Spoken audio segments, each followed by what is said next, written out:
Assalamualaikum warahmatullahi wabarakatuh. Waalaikumsalam warahmatullahi wabarakatuh. Ini saya akan menerangkan sholat menurut tim Dai Nusantara atau dasar-dasarnya itu saya rasa banyak yang sudah tahu.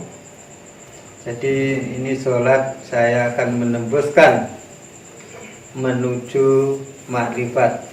Jadi sholat yang ketiga ini saya menguraikan dari pertama kali dari sisi syariat, yang kedua kali dari sisi hakikat, yang ketiga kali kami menerangkan sholat sampai tingkat makrifat. Ya begini. Kami hanya karena yang di atas sudah mudah-mudahan sudah dipahami, yang 1 dan 2. Ini yang ketiga ini adalah saya ambil garis pintas karena itu hampir sama, cuman penambahannya ada tambahan sedikit. Nah, ini. Jadi kalau makrifat itu akan berhubungan dengan hati atau kebesaran hati itu sendiri. Jadi kebesaran hati harus ikut andil dalam sholat. Kenapa? Karena hakikatnya sholat itu akan tersambung pada kebesaran-kebesaran Allah dan kebesaran-kebesaran bacaan yang kita ucapkan. Nah, begini. Dan dari kami yaitu saya coba, semoga Pak Gayet ketika niat pertama kali sebelum niat itu tenangkan pikiran dulu, tenangkan, konsentrasi, tenang, lunakkan pikiran selunak-lunaknya. Ibarat wong Jawa memes lah, pikirannya sing memes, sing empuk, sing anyep. Setelah itu, sudah mengambah kepada yang itu, yang tenang itu, pas itu kita menuju niat. Niat kita harus terfokus pada hati. Pertama kali nyambung dengan hati, sambungkan dengan hati. Perhatikan bacaan-bacaan yang akan kita ucapkan. Perhatikan betul-betul seperti itu. Semoga takbir. Allahu Akbar. Ketika Allahu Akbar itu dari segi makrifat itu kita harus merasakan kebesarannya Allah. Allahu Akbar artinya Allah Maha Besar. Kita merasakan kebesaran Allah melalui hati. Bahwa Allah itu Maha Besar, kita sambungkan sampai ke hati. Dengan nyambungnya ke hati kita merasakan kebesarannya Allah itu meliputi apa yang ada di langit, apa yang ada di bumi. Nah, seperti itu. Lepas itu kita Allahu Akbar, patuh tangan seperti ini, pandangan bisa ke depan, ke tempat sujud. Nah, ada sebagian dari jamaah tim Dai Nusantara itu saat takbir itu memejamkan mata. Itu memejamkan mata, ada yang dibuka matanya, itu alasannya apa ya? Nah, begini. Kalau dibuka matanya itu bisa pada tingkat kesadaran. Kita sadar ketika membacakan. Itu kita sadar. Pas itu kalau terhubung dengan bacaan tadi pada saat takbir itu kita terhubung pada kebesaran Allah melalui hati. Nah, seperti itu. Allahu Akbar itu bisa dijabarkan dengan kebesaran Allah Maha Besar ini, bisa meliputi apa yang ada di langit, apa yang ada di bumi, seperti itu. Jadi setelah itu kita lanjutkan lagi pada rukuk.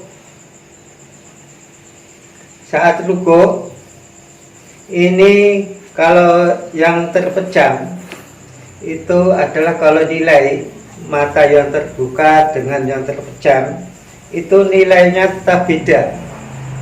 Bedanya di mana?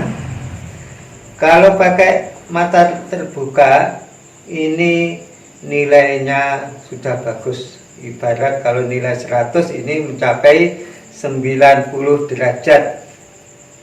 Kenapa? Bacaan dan hatinya tersambung, pasti dihubungkan dengan kebesaran bacaan-bacaan yang diucapkan. Itu setelah kita sambungkan dengan kebesaran bacaan-bacaan itu, kalau mata terpejam itu bisa merasakan kebesaran bacaan yang kita ucapkan. Tapi kalau mata itu terbuka itu agak sulit untuk merasakan kebesaran bacaan yang kita ucapkan. Jadi perjalanan kebesaran bacaan itu hampir sama dengan rasa kebesaran ayat yang kita ucapkan, hampir sama perjalanan. Nah, seperti itu. Begini, ini bacaannya subhana rabbiyal azimi wa bihamdihi. Ini subhanaka rabbiyal azimi wa bihamdihi. Ini kita maha suci Allah. Maha suci Allah ini kita sambungkan bahwa hati ini dengan hati yang bersih dan suci. Dan kebesaran Allah ini bisa merasakan kesucian hati atau kesucian Nur Muhammad atau kesucian kebesarannya Allah, bisa masuk ke ranah itu. Karena menuju marifat itu pandangannya bukan satu sisi tapi banyak sisi. Pas itu kita sanjung dengan kebesaran Allah, pas itu kita teruskan sampai kita merasakan pada jiwa yang tenang, jauh dari pikiran atau bayang-bayang. Insya Allah itu akan bayang-bayang itu tidak ada dalam waktu sholat kalau sudah mencapai makrifat. Hakikat pun kalau dipahami betul-betul itu tidak ada bayang-bayang yang muncul dalam pikiran, tidak ada. Saya yakin insya Allah seperti itu. Kenapa? Karena masih terfokus pada bacaan, langsung masuk ke ranah hati. Pas itu kita masuk ke ranah kebesaran ayat-ayat itu sendiri. Dalam bacaan itu kita sudah sibuk pada mengartikan, merasakan kebesaran dan ucapan tadi. Insya Allah dengan adanya itu tidak ada satupun bayang-bayang terlintas dalam pikiran kita. Insya Allah seperti itu. Jadi monggo lagi sami Allah, bantu kita berdiri seperti ini. Tangan harus seperti ini, dekat rata dengan telinga. Ini sami Allah ini maha mendengar. Jadi kita kalau makrifat itu kita merasakan Allah maha mendengar. Kita manusia juga mempunyai sifat maha mendengar. Begitulah seperti itu. Batu langsung takbir, sujud. Dalam keadaan sujud ini insya Allah kita merasa memiliki sifat bahwa kita ini seorang hamba kepada Allah. Bukan kita merasa bahwa saya ini bukan, tapi kita merasa merendahkan dirimu di hadapan Allah dengan bacaan-bacaan yang telah ada. Jadi insya Allah dengan bacaan seperti ini, kita lakukan seperti ini, insya Allah kita tetap terfokus dan tertuju pada hati yang murni. Jadi Qablum minallahnya juga ada, qablum minannasnya juga ada. Batu Allahu Akbar, duduk tahiyat awal maupun duduk tahiyat akhir. Prakteknya seperti ini. Ketika tahiyat awal maupun tahiyat akhir, ini yang saya utamakan, mohon diperhatikan betul-betul. Utamakan untuk mengislamkan pada hati.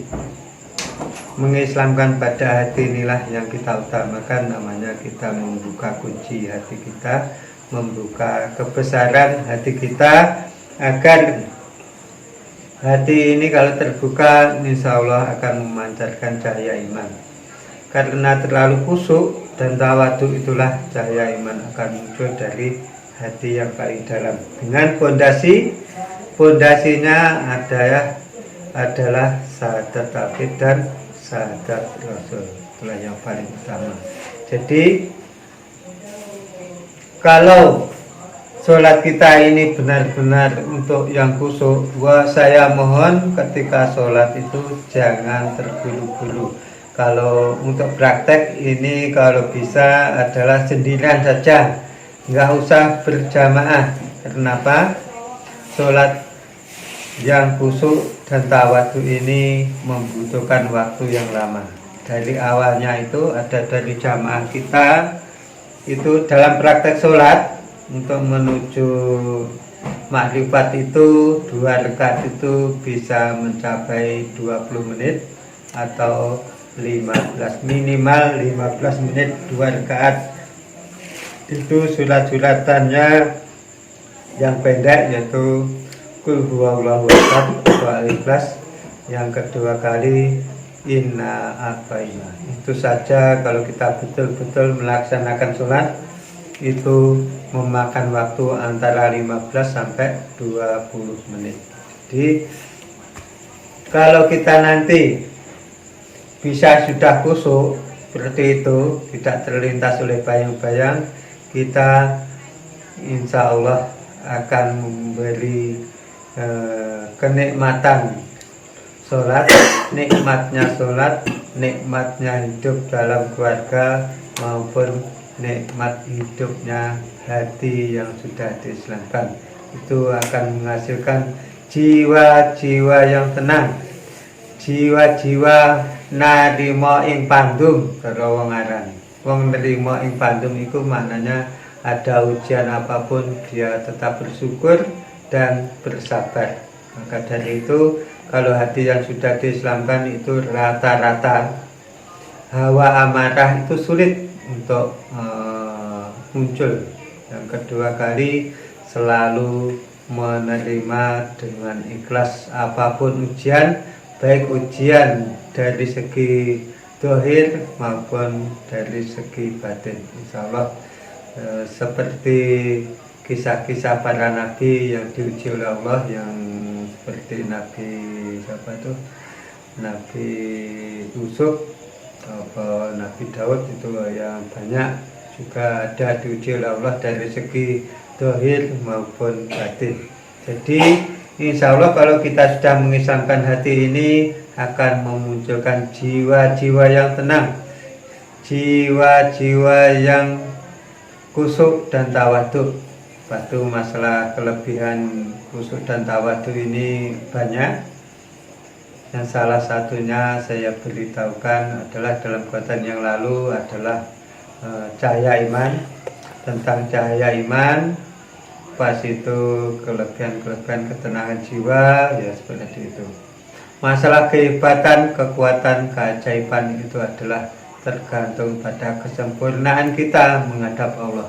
Apabila kita menghadap Allah dengan sempurna, maka apa yang kita katakan, apapun itu, insya Allah pasti terjadi. Karena apa? Kalau kita khusyuk dan tawadhu, insya Allah Allah akan meridhoi apa-apa yang kita niatkan. Insya Allah seperti itu. Baik dari sisi rezeki, dari rezeki ketenangan hidup maupun sampai ke akhirat. Insya Allah seperti itu. Jadi ini kami akan melanjutkan lagi konten-konten sholat tentang satu, berjiwa suci. Yang kedua kali kami akan menjebarkan sholat yang berjiwa dalam kegelapan. Insya Allah akan kami buka lagi 2 konten lagi yang ke depan tentang sholat jiwa suci dan sholat jiwa dalam kegelapan. Ini akan saya uraikan nanti. Sekian dari kami. Insya Allah dengan adanya ini akan membawa pencerahan tentang salam. Insya Allah itu sama apa yang di depan tadi, sesuai yang saya terangkan tadi, insya Allah sama, tidak ada perubahannya. Jadi Sekian dari kami, uraian kami, mudah-mudahan bermanfaat untuk seluruh umat Islam. Bangkitlah jiwanya untuk membangun jiwa-jiwa hati suci, jiwa-jiwa berjiwa mulia, maupun secara lahir maupun batin. Sekian dari kami.